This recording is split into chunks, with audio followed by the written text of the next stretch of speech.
मधु शेखर को चुनती है। दुर्गावती गंगा से मिलने आती है। सहाना उसे बताती है कि गंगा और स्नेहा किसी जरूरी काम से बाहर गई है। दुर्गावती कहती है कि वह गंगा को बधाई देना चाहती है। वह अपना काम खत्म करके कुछ देर बाद गंगा से मिलने आएगी। गंगा और श्रीहा अस्पताल पहुंचती हैं और विमला को आत्महत्या करने की इच्छा रखते हुए पाती हैं। डॉक्टर बताते हैं कि उन्होंने विमला के बच्चों को संदेश भेजा था, लेकिन उन्होंने उससे संबंध तोड़ने से इनकार कर दिया।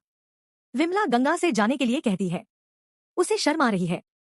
गंगा उसे माफ कर देती है। विमला कहती है कि उसे अपने बुरे कर्मों का पछतावा है और वह बोझ महसूस कर रही है। वह रोती है। गंगा उसे शांत होने के लिए कहती है। डॉक्टर विमला की जांच करता है। गंगा और स्नेहा पुलिस स्टेशन जाती है। वे शिकायत वापस ले लेती हैं। गंगा कहती है कि विमला को पहले ही सजा मिल चुकी है। उसे अपने परिवार की जरूरत है और उसे घर जाना चाहिए। इंस्पेक्टर कहता है कि दुर्गावती को उसका फैसला पसंद नहीं आएगा। गंगा बताती है कि दुर्गावती परेशान है, लेकिन वह न्याय का साथ देगी। सिद्धू, भवानी और मधु शेखर से मिलने उसके घर आते हैं। सिद्धू मधु को चिढ़ाता है। पुजारी और चंचल भी शेखर को घर में सामान शिफ्ट करने में मदद करने आते हैं। शेखर भवानी को धन्यवाद देता है। मधु शेखर का ख्याल रखती है। भवानी उससे कहती है कि वह मधु को फिर कभी चोट न पहुंचाए। शेखर मान जाता है। स्नेहा और गढ़ा विमला को वहां लाते हैं। गंगा शेखर को बताती है कि उसने शिकायत वापस ले ली है। वह पूछता है क्यों? वह बताती है कि विमला ने बड़ी मुश्किलों से अपने बच्चों का पालन पोषण किया है। वह उससे कहती है कि वह अपनी मां को और कष्ट न दे। विमला शेखर से माफी मांगती है। शेखर भी विमला की परवाह न करने के लिए उससे माफी मांगता है। भवानी स्नेहा को एक तरफ ले जाती है। वह स्नेहा से पूछती है कि वह विमला को घर क्यों लाई। स्नेहा उससे विमला की हालत देखने को कहती है। वह कहती है कि विमला को अपने परिवार की जरूरत है और वह सुधर गई है। दुर्गावती वहां आती है और विमला को वापस देखकर क्रोधित हो जाती है। वह मधु से पूछती है कि क्या हो रहा है। वह मधु का भविष्य बर्बाद करने के लिए स्नेहा के साथ मधु को अपने साथ ले जाती है। वह चली जाती है। स्नेहा गंगा से कहती है कि वह चिंता न करे और मामला उसे संभालने दे। सहाना को मुरली की याद आती है। वह प्रार्थना करती है कि मुरली अब भी उससे प्यार करता हो और उसे घर ले जाए। वह रोती है। कौशल्या इंदु को फोन करती है और उसे सहाना और मुरली के झगड़े के बारे में बताती है। मुरली सहाना से मिलने आता है। सहाना मुस्कुराती है। दुर्गावती मधु को घर लाती है।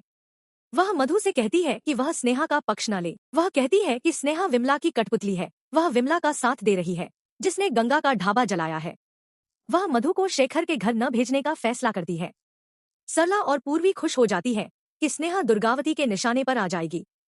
स्नेहा और शेखर विमला को वहां ले आते हैं। सिद्धू देखता रहता है।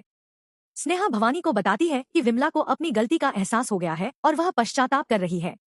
दुर्गावती उसे चुप रहने और जाने के लिए कहती है। वह कहती है कि स्नेहा शायद विमला को माफ कर दे, लेकिन मधु का जीवन बर्बाद करने के लिए वह उसे कभी माफ नहीं करेगी। विमला अपना जुर्म कबूल कर लेती है। वह कहती है कि स्नेहा उसके अपराधों में शामिल नहीं थी। वह दुर्गावती से क्षमा मांगती है। दुर्गावती उसे फटकार लगाती है। वह कहती है कि वह विमला को मधु का जीवन दोबारा बर्बाद नहीं करने देंगी।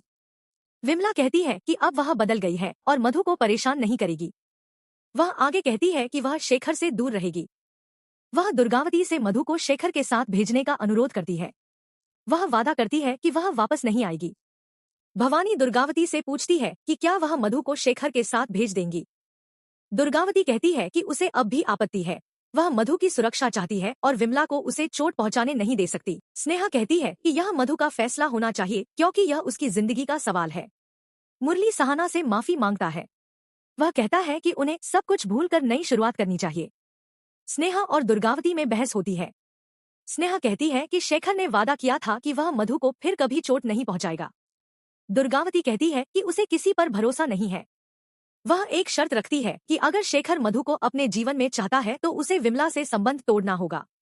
स्नेहा पूछती है कि वह शेखर से अपनी मां से संबंध तोड़ने के लिए कैसे कह सकती है। वह पूछती है कि क्या वह सिद्धू से भी ऐसा ही करने के लिए कह सकती है, क्योंकि उसकी स्थिति ऐसी है कि वे दोनों एक दूसरे को पसंद करते हैं, और क्या वह सिद्धू से उनमें से किसी एक को चुनने के लिए कह सकती है। दुर्गावती रुक जाती है। स्नेहा कहती है कि वह सिद्धू से कभी ऐसी बात नहीं कहेगी, क्योंकि वह जानती है कि यह गलत है। स्नेहा मधु से फैसला लेने को कहती है। वह मधु को शेखर के वादे की याद दिलाती है। वह मधु से हिम्मत दिखाने और शेखर के पास वापस जाने को कहती है। वह कहती है कि अगर मधु को अपने रिश्ते में प्यार और भरोसा दिखता है तो उसे अपना विवाह बचाना चाहिए। मधु कहती है कि वह शेखर के साथ जाना चाहती है। इस एपिसोड में एक मजबूत भावनात्मक पहलू है, खासकर विमला के अंत में मिलने वाले परिणाम के कारण। अपनी गलतियों को स्वीकार करना और अपने द्वारा किए गए नुकसान की जिम्मेदारी लेना। शेखर और मधु से दूर रहने की उसकी इच्छा ताकि वे शांतिपूर्ण जीवन जी सकें, उसकी कहानी को एक सार्थक मोड़ देती है। गंगा का शिकायत वापस लेने का फैसला उसके चरित्र के अनुरूप ही है। वह विमला की गलती को भूली नहीं है, लेकिन वह समझती है कि केवल सजा से टूटा हुआ परिवार नहीं जुड़ सकता। उसकी करुणा ही शेखर और विमला के बीच अंततः अपने रिश्ते को सुलझाने का कारण बनती है।